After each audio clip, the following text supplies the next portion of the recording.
All my bigger panels are with birch, the ones that I make myself.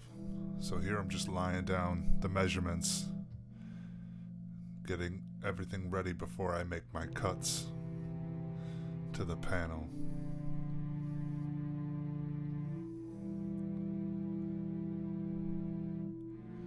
Usually work everything out first on a small piece of paper, shape-wise, when I'm cutting a more odd shape. Normally can see it in my head anyway, so I kind of get a good idea when I'm measuring it out on the wood.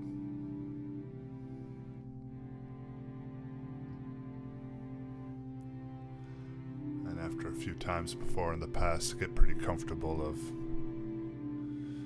the method you work in, so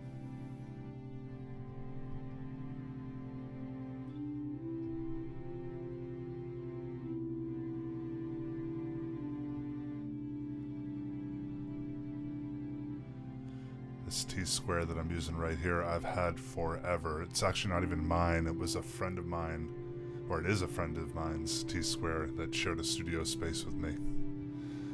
I've had that thing probably since 1993. And it's broken, but I still love using it. Same thing with that tape measure. That was actually my father's tape measure.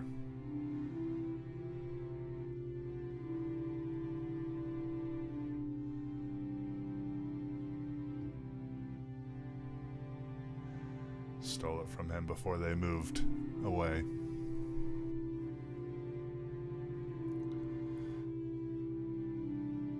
So this is me prepping another piece that I was planning on cutting out at the same time, but as you'll see later, I ended up waiting until I think I get the transfer down, so I really know exactly where it's going to land.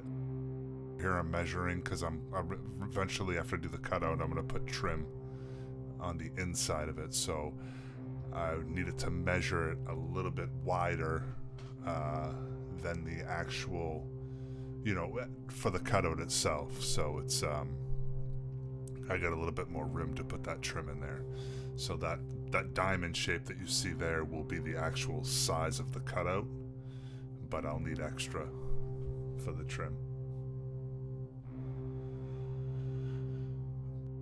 I didn't end up even cutting this part out, which you'll see later.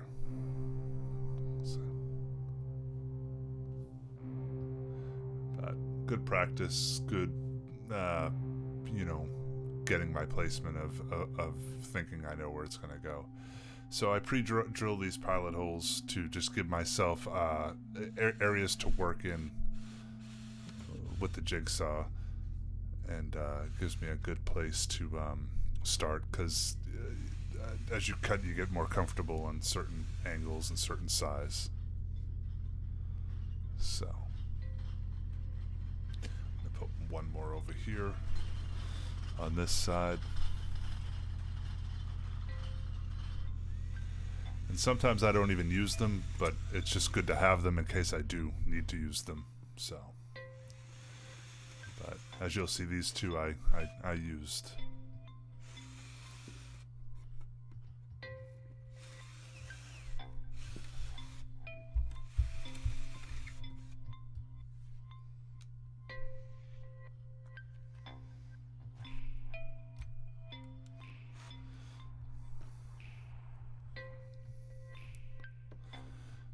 Safety first, took out the battery before I put in the blade, even though it's off, but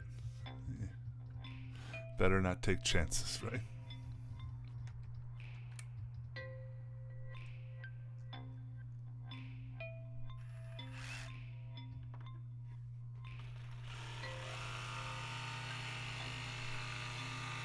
So I'm going to begin to cut the first side.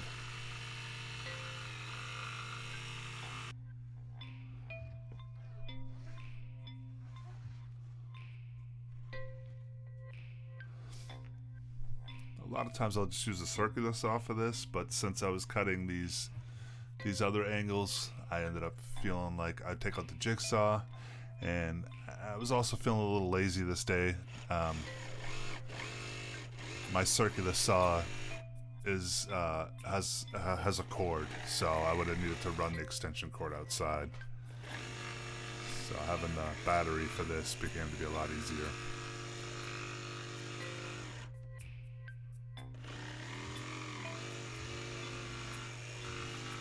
And I just got this, so it's exciting to use.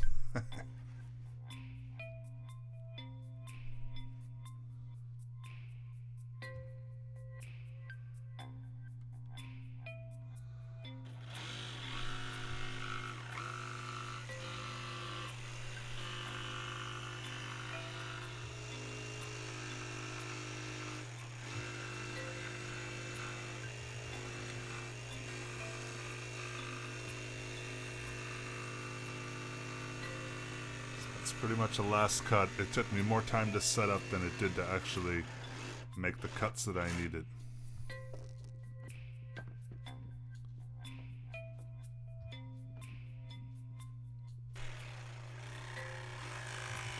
Had a little piece there that I need to get off.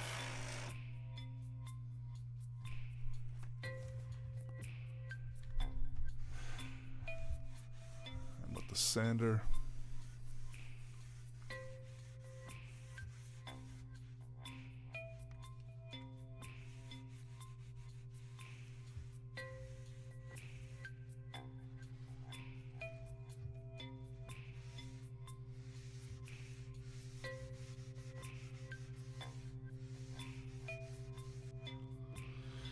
I think I have 120 sandpaper, maybe even something a little bit finer, but it might even be 180. I don't know. I kind of forget, but it was pretty fine paper because I didn't really need to take off anything very big at all. And obviously, with the top of this, sanding this, I wanted to make sure it was as fine as possible. I could have even used something maybe even a little bit more finer, but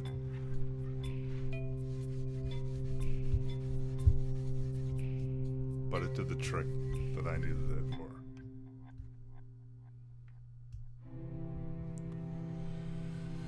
So back in the studio, getting ready for the gesso side of things. Pre-mix this gesso. It's just white gesso and threw some black gesso into it, so I get the gray that I normally work with.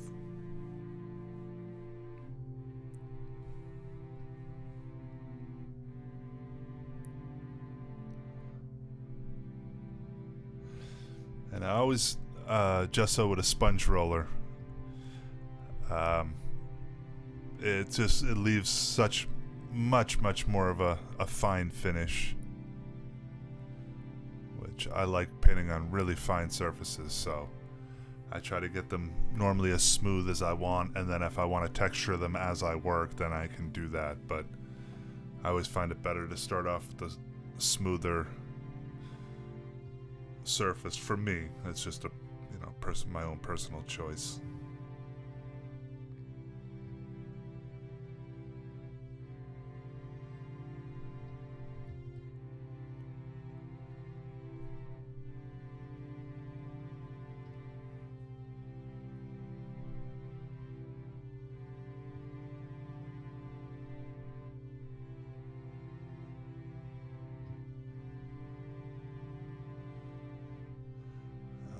Do the edges now.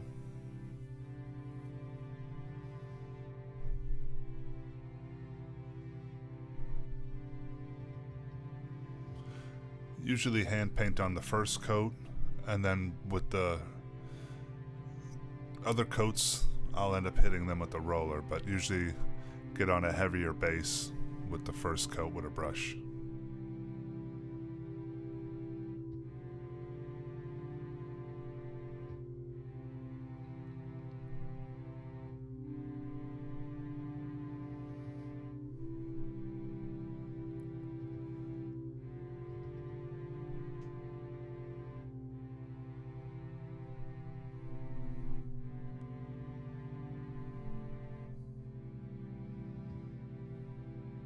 This is just I hit the edges right here just to get any excess paint, so I don't leave a paint lip on the edge. So this is going in with the second coat of gesso after it's dry. Doesn't take very long for it to dry. Maybe 15 minutes to a half hour.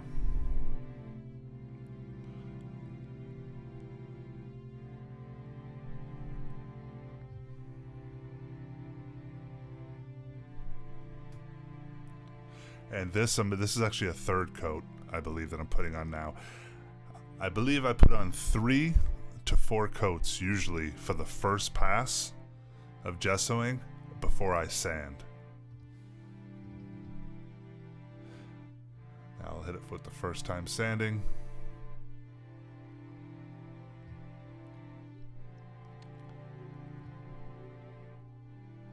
And this is just to go over the, get all the heavy stuff off. Just get it more smoother, because it's usually pretty textured a little bit, which would be fine for most people. I'm just brushing off the excess sanding.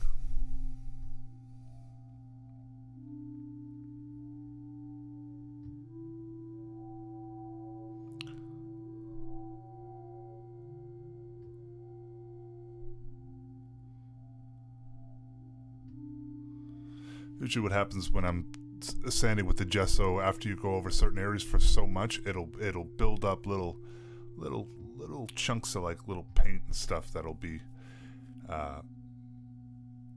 hardened, and you just make sure you brush them off. Otherwise it can gunk up and start tearing up the actual gesso itself. And then before I start painting on more coats, I get off all the fine dust with the paper towel, a dry paper towel. Does a pretty good job.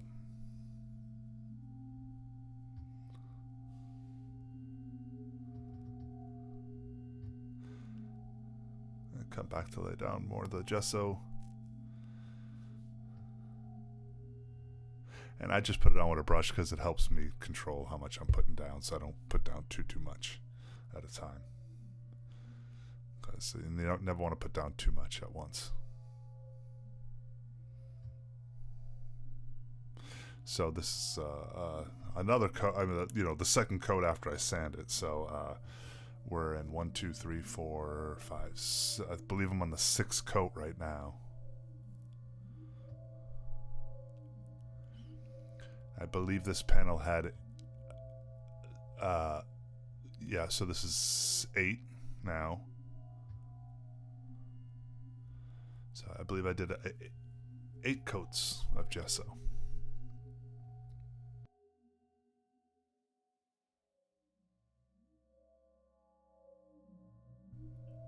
And all I ended up really doing after this that I didn't tape was I hit it one more time with the sanding. Very excited about this project. I have a lot of stuff planned for this one. I'm going to try some different things that I've never actually done before. So excited to see where that goes and see what happens. See if it's a failure or not. Thank you, everybody. See you soon.